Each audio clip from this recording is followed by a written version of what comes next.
Are you ready?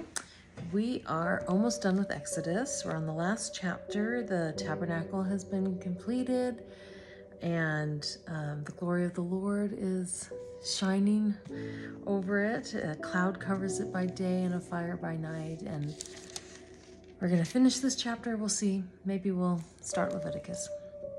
So, Exodus chapter 40.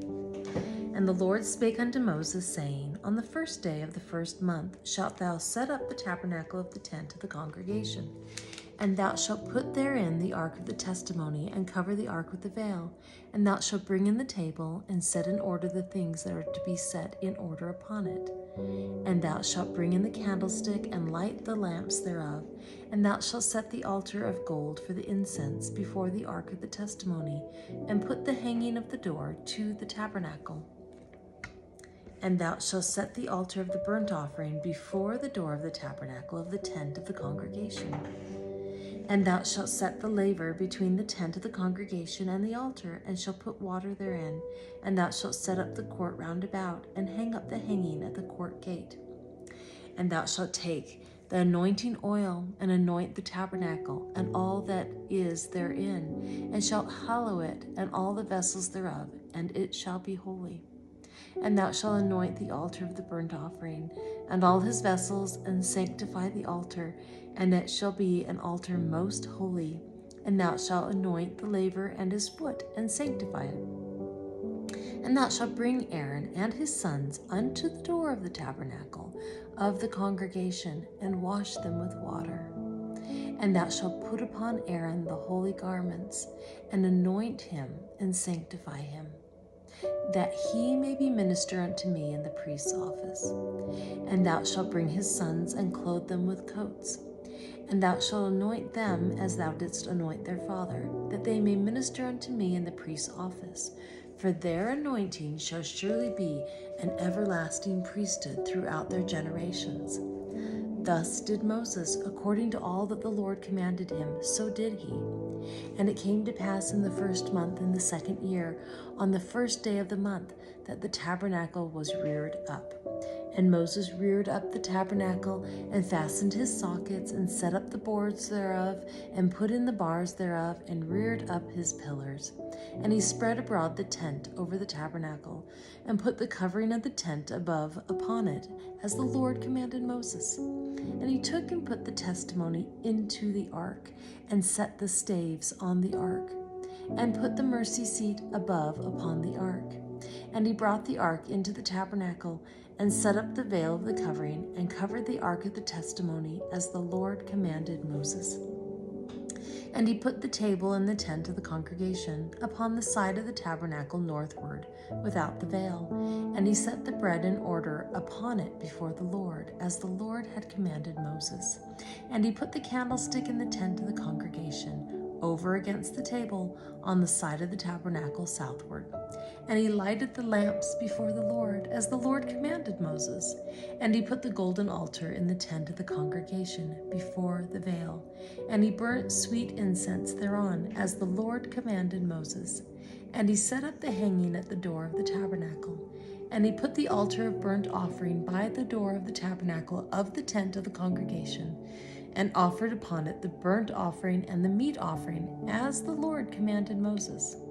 And he set the laver between the tent of the congregation and the altar, and put water there to wash withal.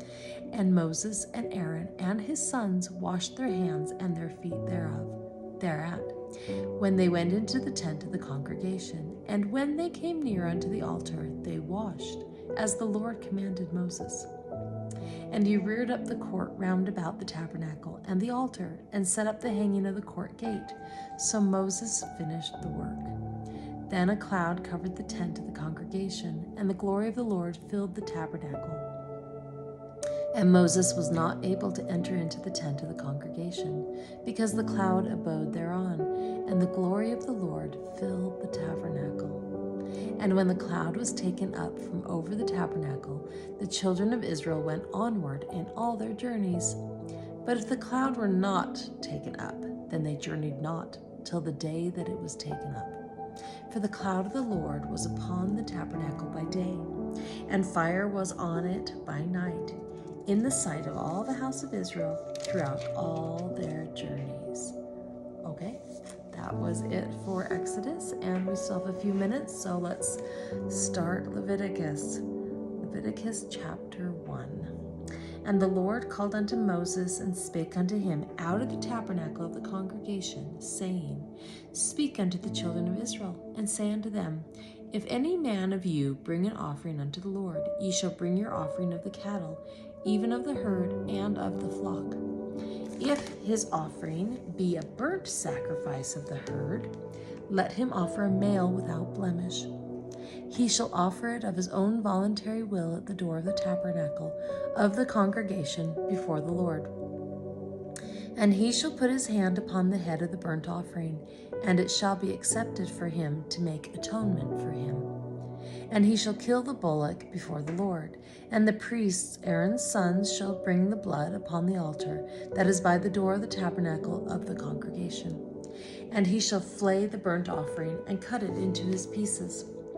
And the sons of Aaron, the priest, shall put fire upon the altar and lay the wood in order upon the fire. And the priests, Aaron's sons, shall lay the parts, the head, and the fat, in order upon the wood that is on the fire which is upon the altar. But his inwards and his legs shall he wash in water, and the priest shall burn all on the altar to be a burnt sacrifice, an offering made by fire of a sweet savor unto the Lord. And if his offering be of the flocks, namely of the sheep or of the goats, for a burnt sacrifice, he shall bring it a male without blemish. And he shall kill it on the side of the altar northward before the Lord. And the priests, Aaron's sons, shall sprinkle his blood round about upon the altar. And he shall cut it into his pieces, with his head and his fat, and the priest shall lay them in order on the wood that is on the fire which is upon the altar. But he shall wash the inwards and the legs with water, and the priest shall bring it all, and burn it upon the altar. It is a burnt sacrifice, an offering made by fire, of a sweet savor unto the Lord. And if the burnt sacrifice for his offering to the Lord be of fowls, then he shall bring his offering of turtle doves or of young pigeons. And the priest shall bring it unto the altar, and wring off his head, and burn it on the altar, and the blood thereof shall be wrung out at the side of the altar. And he shall pluck away his crop with his feathers, and cast it beside the altar on the east part, by the place of the ashes. And he shall cleave it with the wings thereof, but shall not divide it asunder. And the priest shall burn it upon the altar, upon the wood that is upon the fire. It is a burnt sacrifice, an offering made by fire, of a sweet savor unto the Lord. Okay, that is it for today, and I will see you tomorrow.